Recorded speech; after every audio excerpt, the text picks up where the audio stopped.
So I was trying to figure out what do the topic is what is realization? And about an hour and a half ago, I was thinking, what am I going to talk about? And I realized that my energy just dropped. And I was thinking, what's going on here? Maybe I need to change the topic. Maybe I need to go with something that feels really true to me. And what came forth was this beautiful infusion of love for the divine. And I think that blends in with our topic. I don't think it deviates. And that's why I was playing some kind of devotional music.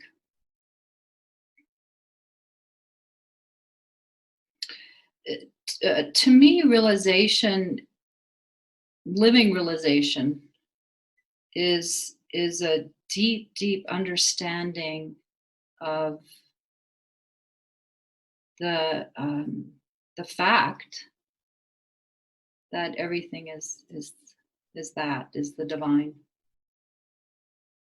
is God, is whatever word you want to use, truth, true nature. They're all the same thing.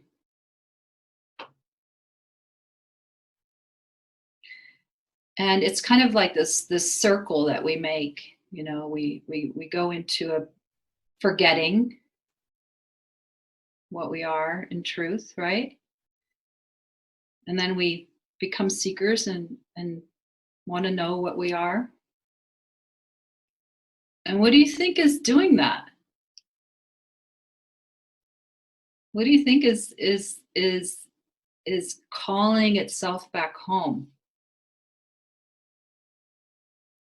The separate self?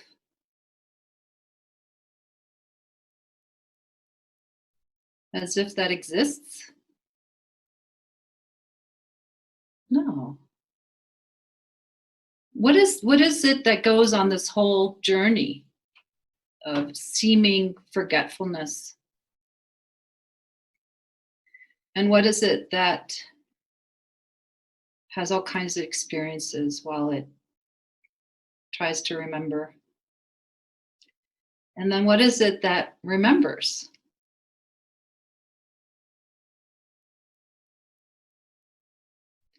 It's that. It's God. It's the divine that's doing all of it through each one of us, over and over and over again. It must really like that journey. It's been doing it for a really long time. There must be a lot of learning involved and understanding gained and growth that happens, and deepening, deepening into itself ever more deeply as 7 point something billion of us split into all these different aspects of itself.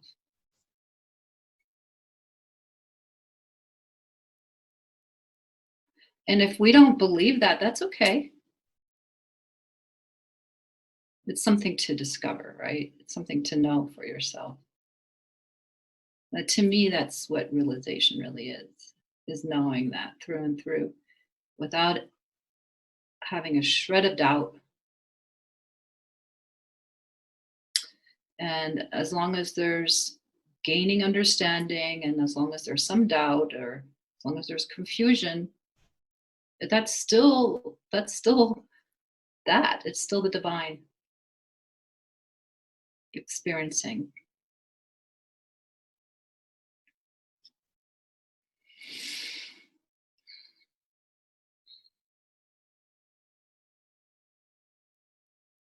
Who right now here knows this already for themselves? Even if it's just glimmers. Yay. And who has glimmers of knowing this? Yeah, great. And even if you don't have a glimmer, if you have trust in this kind of thing, like the possibility of this, then you're already in good hands.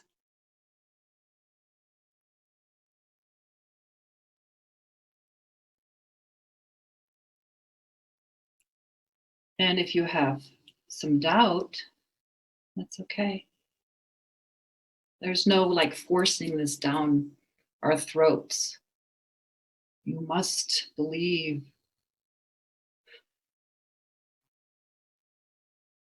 You are God, you are that, just as you are right now.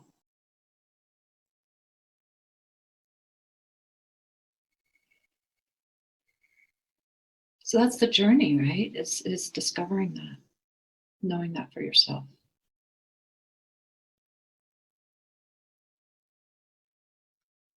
And then you get to like spread the good news.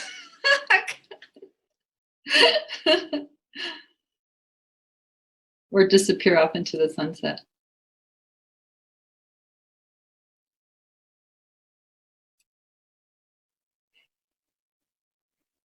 It doesn't really matter what you do.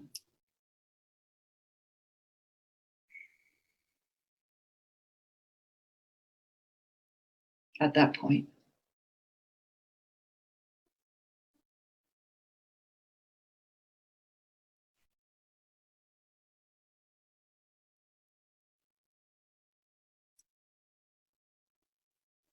Because when you really know that you're that, and that is that, and there's nothing left, no doubt, nothing lying in between, no grain of sand, then life it reveals itself.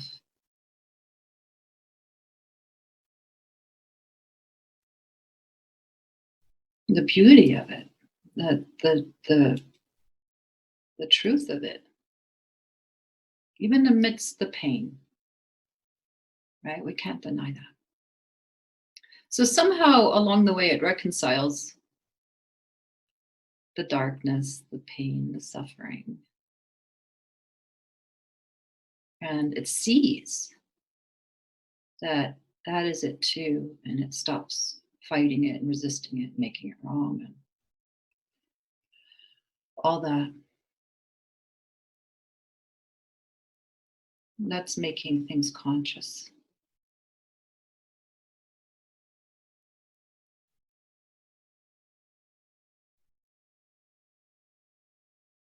And then this compassion comes, this compassion wells up for all of life, for every single one of us. And judgment falls away, like about how could someone be this way and how could people do that. I mean, of course, there's still preference and wishing that people treated each other well and treated the environment thoughtfully. But there's a deep, deep understanding that that's arising out of ignorance. That's arising out of unconsciousness. That's arising out of that being blind to itself.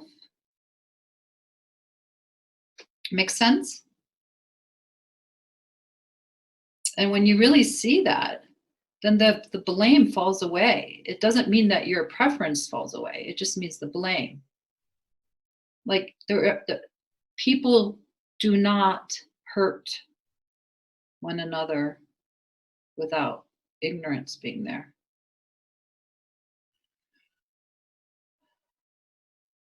We don't hurt ourselves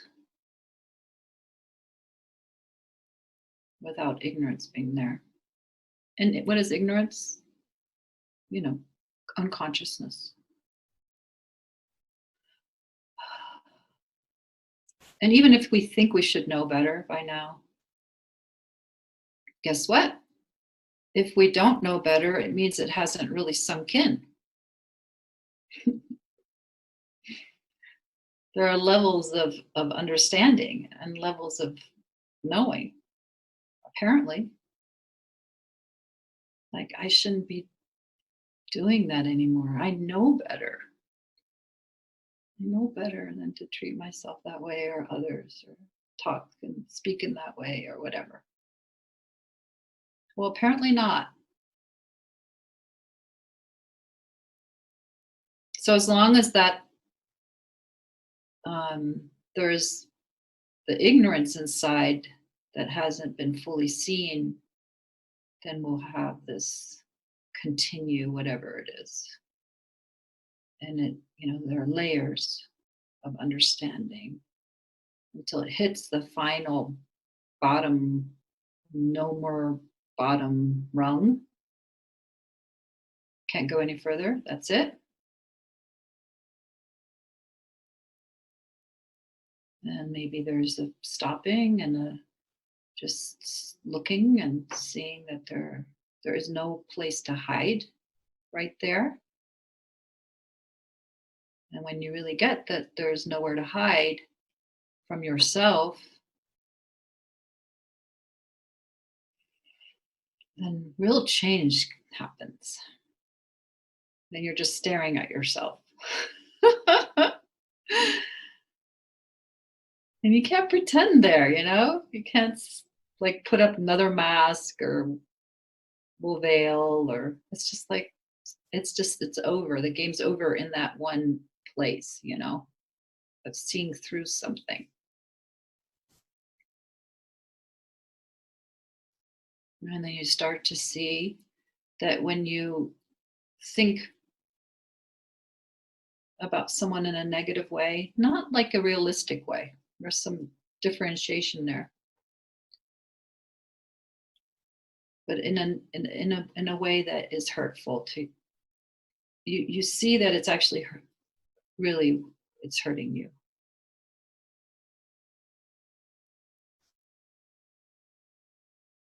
This is when we start to really like sober up inside and we stop playing these games as if it's not about ourselves in the end, how we treat others, how we speak, our language.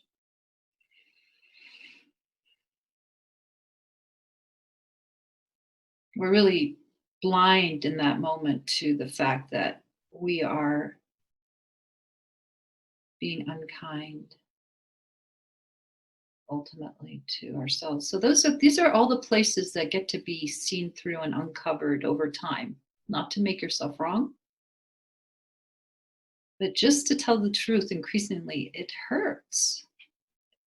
Like, that's the best teacher, honestly, is pain.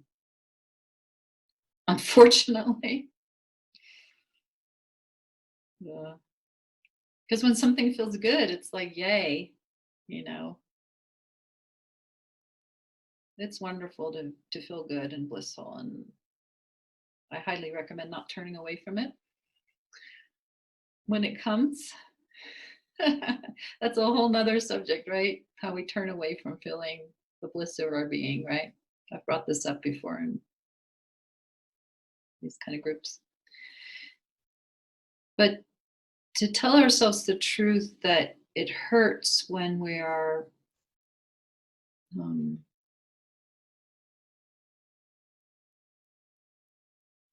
when we're just going outside of ourselves, as if it's more important to be thinking about others or the world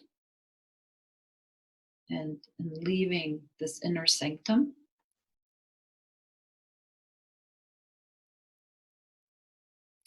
And so I'll just bring in, the reality that there are some things that are just not acceptable, in terms of others and what's happening outside of us.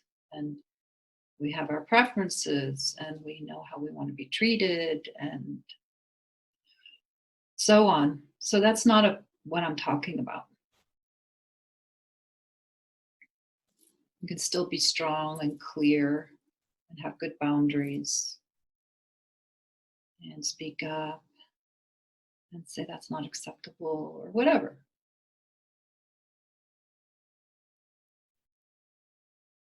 But really, what I'm talking about is this kind of like incessant thinking and projecting story upon story about others and about how things are in the world. And we're betraying ourselves when we do that. So just see if you can rein that in, put on the brakes. It's a really kind thing to do for yourself. And take care of that habit of the outward projection onto life. You leave yourself when you do that. And it's very disempowering. And it feels awful. It's not nourishing, it's not fulfilling. It's a waste of energy, it's exhausting. And I believe that each one of us probably here knows this already. So here's just, more support and more pointing towards stopping the outward movement of energy. And it's a kind of like a conserving.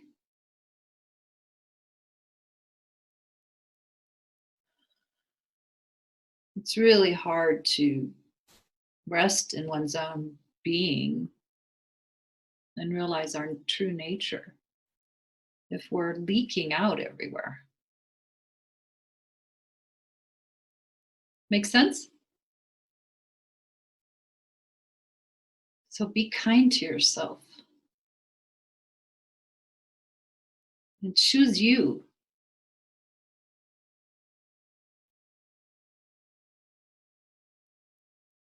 And stop messing around, tinkering around with other people.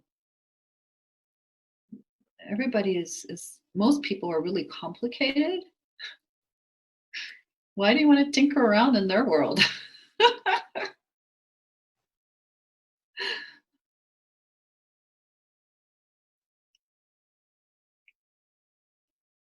We're not going to get what we need from others in that way. Trust me, not going to happen.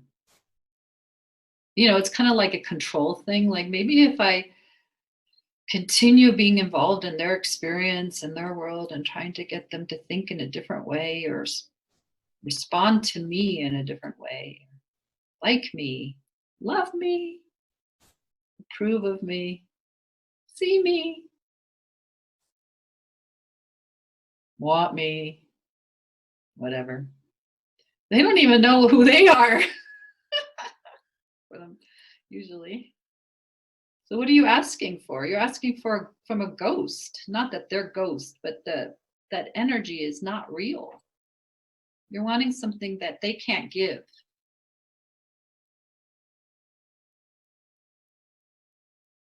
And so then it becomes kind of like this strange manipulation. We don't even see it, what we're doing.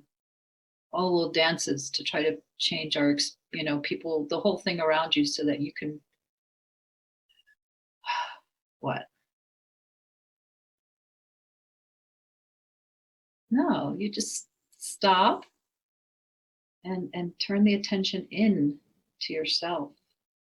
Go, what is it that's going on here? What do I really want? How do I want to be in this moment? What's happening here? What's true here? And take ownership of your own experience instead of making it about others. And that's called maturity. So really, this is the first step in terms of being able to start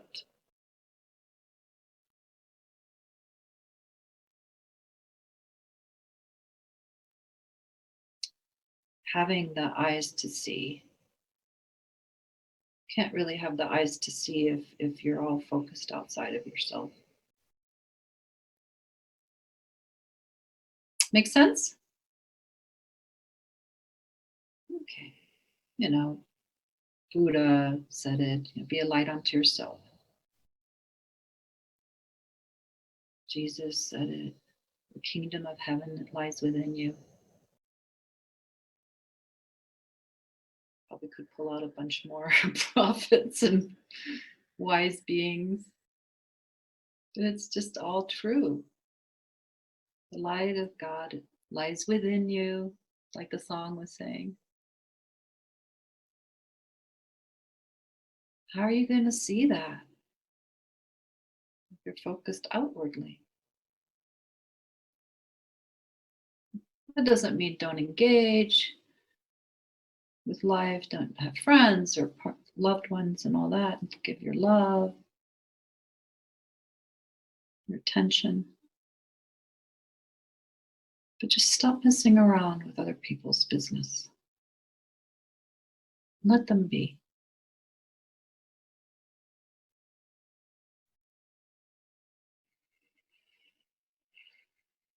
And start paying attention to your inner experience. Right there, that can be a whole life change for you. That one thing. It can be a little bit, you know, disconcerting at first because all of a sudden, all that distraction, well, it's not only a habit and what we've been taught collectively to do since we were little, to look outside of ourselves for satisfaction and for approval and love. But it also becomes a habit because there's a lot going on in here that we are not maybe sure if we know how to be with. Right? So we start turning the attention in, and then it's like, oh, whoops, there's a lot going on in here. Oh, and let me bring up media. Yeah, it's not just people, okay? Let's just be honest. It's also the computer and the phones and all that. So these are all outward movements of self. It's really hard for self, the big S, rather than the little s, whatever that is, to recognize itself if it's like outwardly projected, lost in the world, kind of like a doggy, ready for the next smell. So you turn the attention in and you go, okay, there's a lot going on here. This is the work.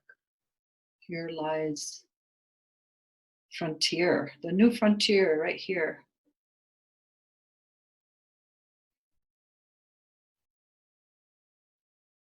And it can be a little loud at first because it's been neglected. It hasn't been met. It hasn't been, there's so much there that's wanting to, has a voice. The emotional world, the physical body itself. And so that's the next movement of the spiritual journey, right? Is taking care of the inner. And that's love and kindness.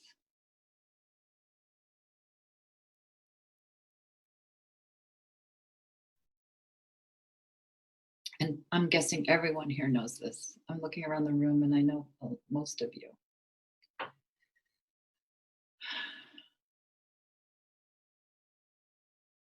And at the same time, it's really important also to in terms of feeling freedom, we need to also get some good teachings. Because, it's not all about just processing and working through stuff and releasing, and all that is yummy and great. But if we don't have develop some space, some understanding of what we really are, that we're the space that it's happening in, is we can get lost in that Maya. Like the outward Maya, right? Is one thing. But the inward Maya, another. I'm sure many of you here know what I'm talking about, and you also may know it for yourselves. I mean, we all have done it. And also, maybe with some other people you may know, it's kind of like continuous contemplation of your navel, kind of never ending. And then it's like another, can be another, not just habit, but like a hypnotic thing, an experience junkie, an inner experience junkie. Who knows what I'm talking about? Let's be honest. Yay. Yeah, that's okay. It's okay. You know, all this stuff we hopefully it helps grow us up. And then we start telling ourselves the truth. You know, this inner work stuff is great. I am feeling better and better, more and more clear. I'm being kinder to myself and kinder to others. But what is this freedom that people are talking about? Like really talking about? What do they really mean about the kingdom of heaven lies within? All I can see is I keep finding more and more stuff that's being uncovered and feeling good here and there for sure. But there's something more, right? There's the light within.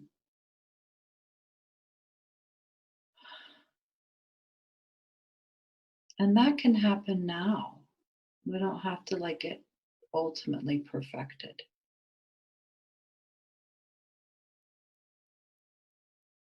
It's really available right now, even while we're still in process, because we all are. You can pick a teacher that's alive that you really love and revere, let's say. They're still in process. And if they say they're not, then, you know, they're not really, well, I would feel sorry for them at some level. Because really, once you know that you're that is that, it's obvious that it's in process. It's evolution. There's obviously evolution happening. You know, divine is developing. Um, as us. That's all life.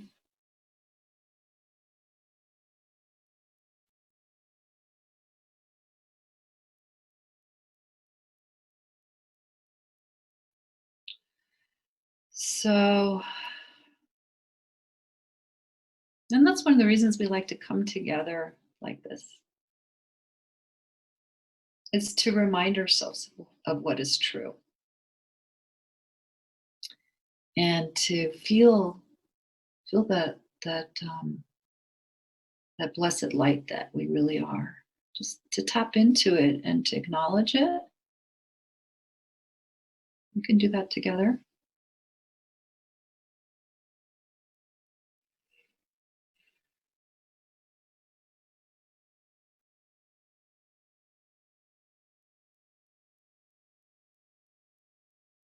That there's this inner radiance that is happening even within you right now that includes everything that you're feeling and everything that you're sensing and includes you just as you are.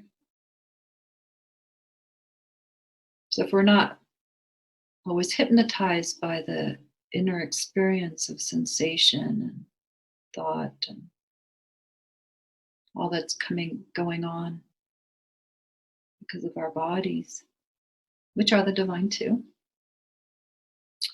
So if we're not completely hypnotized, we just start to begin to see that all this is happening within the space that we are. All this is happening. We are happening.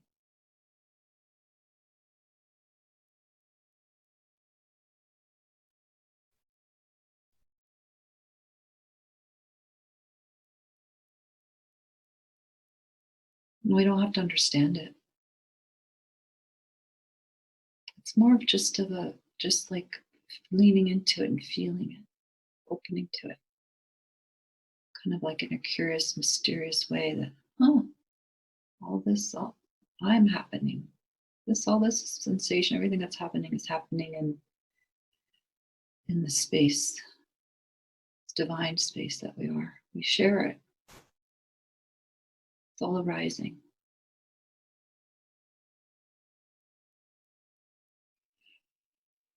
So we're not like completely stuck and glued to what's arising. And if you don't really get this right now, it's okay. Really. That's one of the reasons we come together, is just to maybe just get the feel of it, the flavor of it.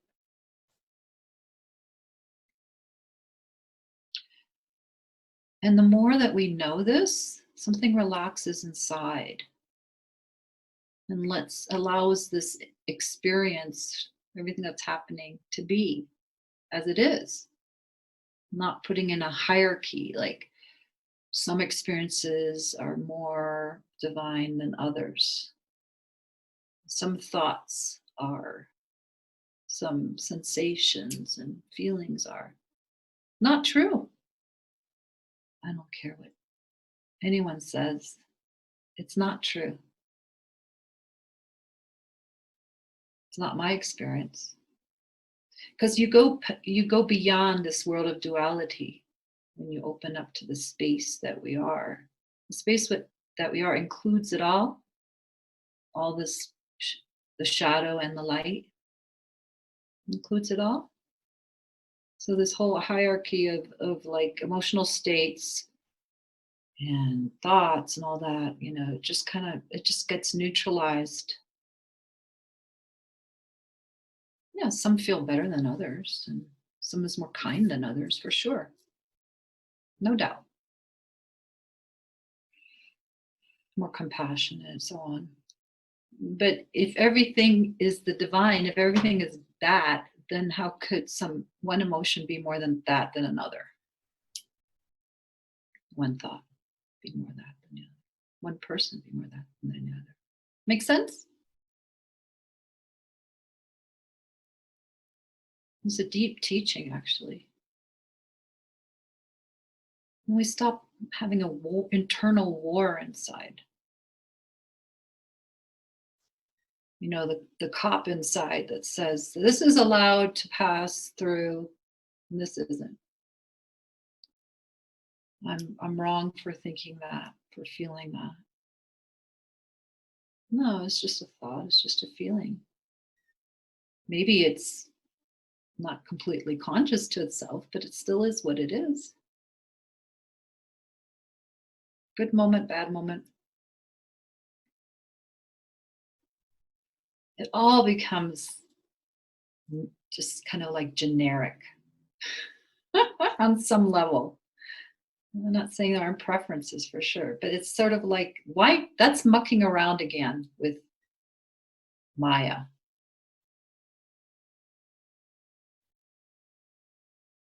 And who is it anyway that's like being the big cop? What part of you is doing that? I like this experience, not that experience. No, it's just an experience. I'm not saying, it's like going deeper. There will be a surface preference, hot, cold, good experience, bad experience. But deeper than that, there's a neutrality that we can touch in. And that's like the space that we are, really. It's incredibly seamless. It's not divided up. The sun shines equally on all things.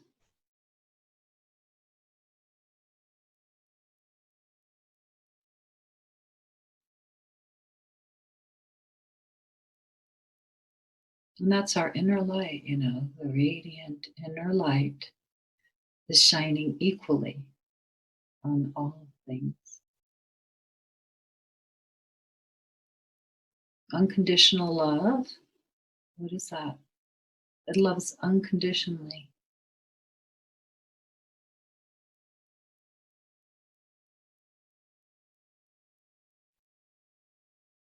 We could still have preferences, but what is really underlying it all?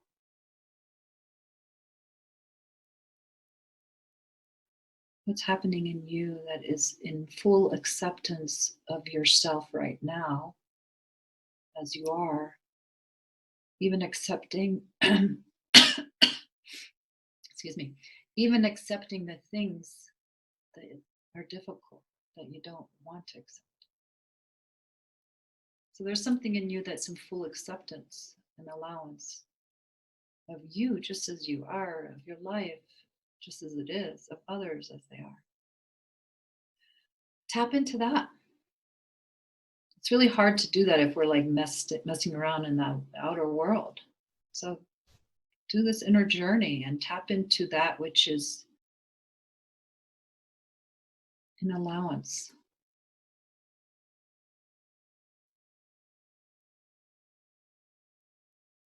And then you'll be tapping into how the seamlessness of God.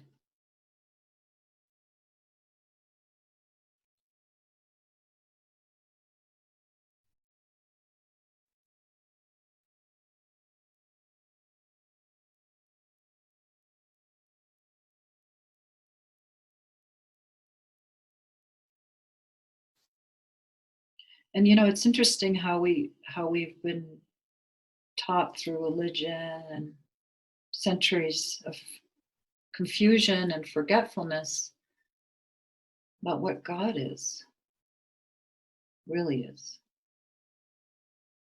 And it's come through here and there, of course, but the other voice is much louder. That we have to really do something to know God, and that we're not God ourselves. It's always a little bit outside of us, and that us, the way we are, is not pure enough to be God, to be that. That we have to continually improve ourselves, become worthy. An endless me project.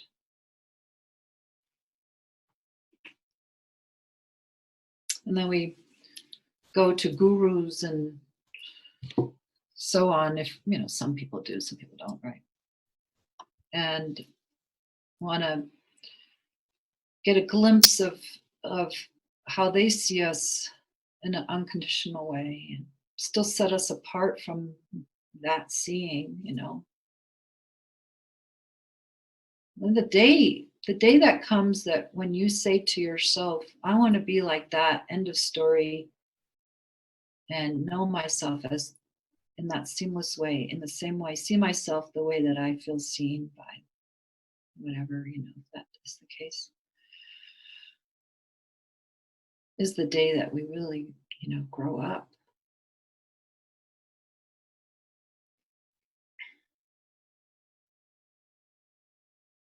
And stop putting it outside of ourselves. We have to be honest and tell ourselves the truth. Take responsibility, really, because that's what's so scary about really getting it, that, through and through, that we're the divine. We're the divine having this thought, and we're divine having this feeling. Is that suddenly we're really faced with this, like,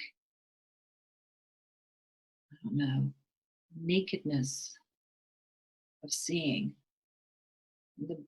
seeing starkly what we're pretending to not know. So it takes a lot of responsibility in it, and that's why we tend to kind of make our way slowly to seeing clearly, looking in the mirror.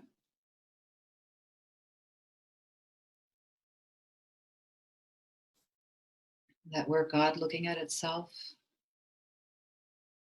imagining that we don't know that we're that. So when we start to really, stop pretending, it's like, wow, there's no one else to blame.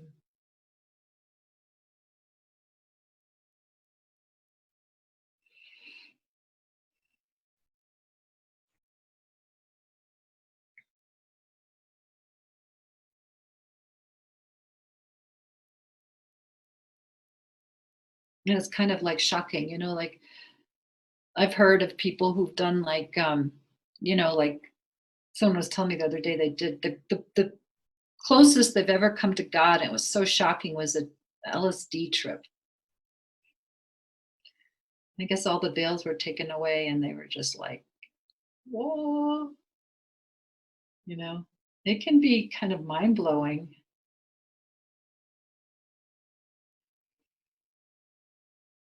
going like from A to Z in one swoop. But that's what sometimes happens, right? Too, just in ordinary reality, we get glimpses and we call them awakenings and such, right? And we have like this view of like, oh, whoa. I mean, it can be very beautiful.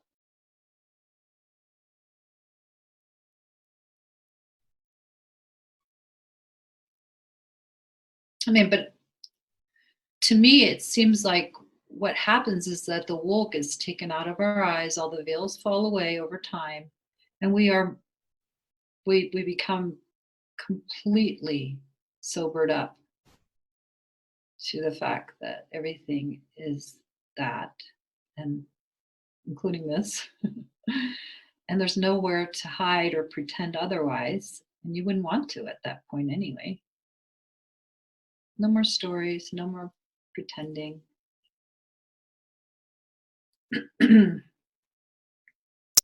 What if, instead of like, we have these terms for that, whatever, realization.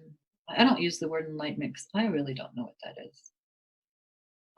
But, like living, not just awakening, because awakening, you can go back to sleep, but let's say living the awakened life, whatever. What is that?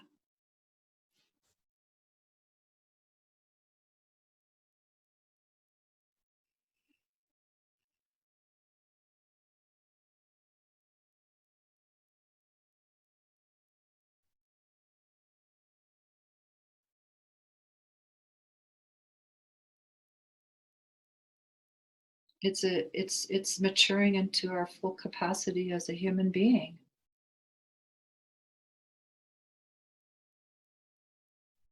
It's realizing our divine nature while being completely here. Falling in love with life as it is and letting your heart break over and over again at the suffering that you behold.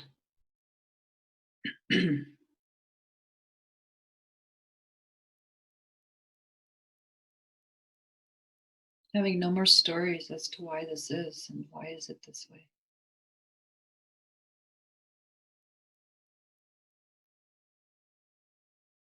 And the falling away of the imagination, the covering over of reality in order to be able to deal with it and cope with it, the distraction of it, to get away from it. That's what realization is.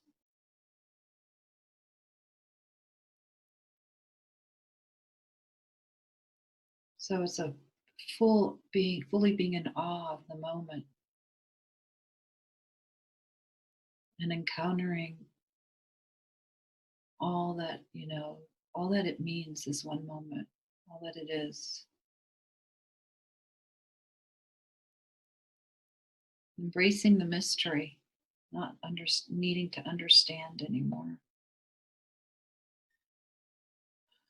Just living, living the mystery.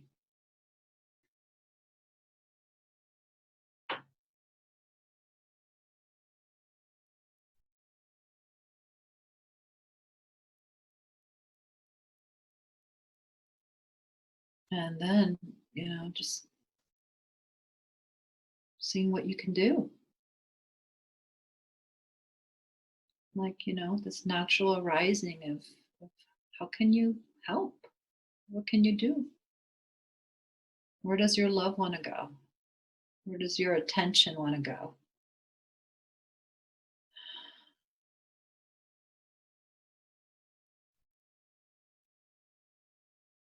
Not because you are reaching out of yourself in order to distract yourself, not because you imagine you have a mission, because it'll make you feel better and give you meaning, because you don't know how to be without meaning.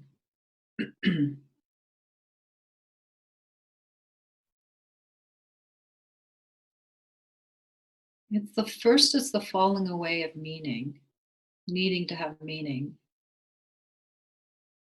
And then something else is birthed that comes from itself, that is inherently meaningful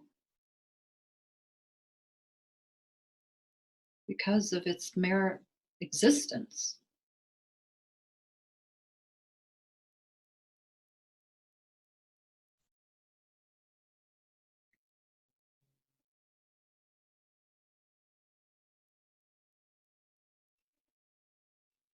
That's the rain coming back down to the earth,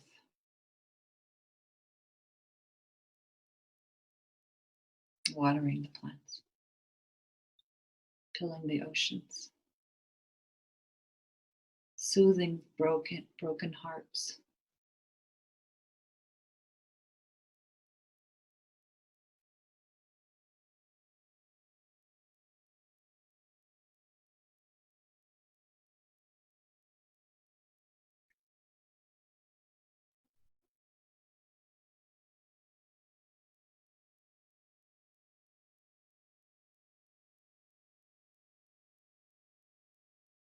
And that's the divine. That's the divine itself coming back to rain down on the earth. And that's what some of these amazing beings are about, whether you feel them or not, or believe in them or not. We're supported here.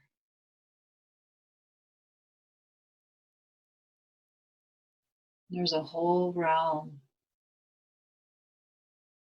of support that is so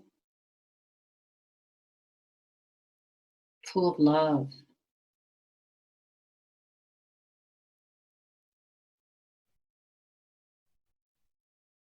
And it just rains down, you know, it's love and light and support. Can you imagine if you're that kind of love? Let's say, just picture that you're like, you have a heart radiant like the sun. Wouldn't you just want to just do your best to fill up all the creatures and beings that are confused and hurting? Wouldn't that be what you want to do?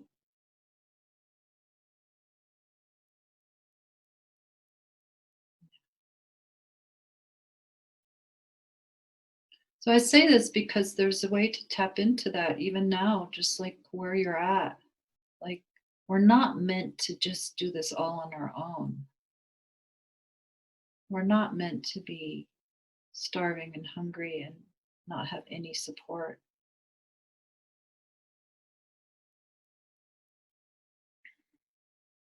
And I call it grace.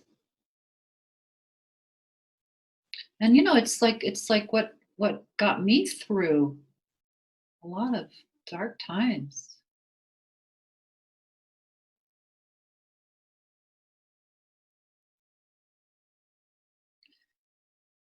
And for sure, there's a time and place to turn within and to learn how to be a light unto yourself. There really is. I went through that too, where I turned away from all of that kind of energetic support that I felt. And I needed to find out for myself. It was just like this real strong need. And that's a beautiful thing, right? To find out for oneself, because we don't want to stay a child.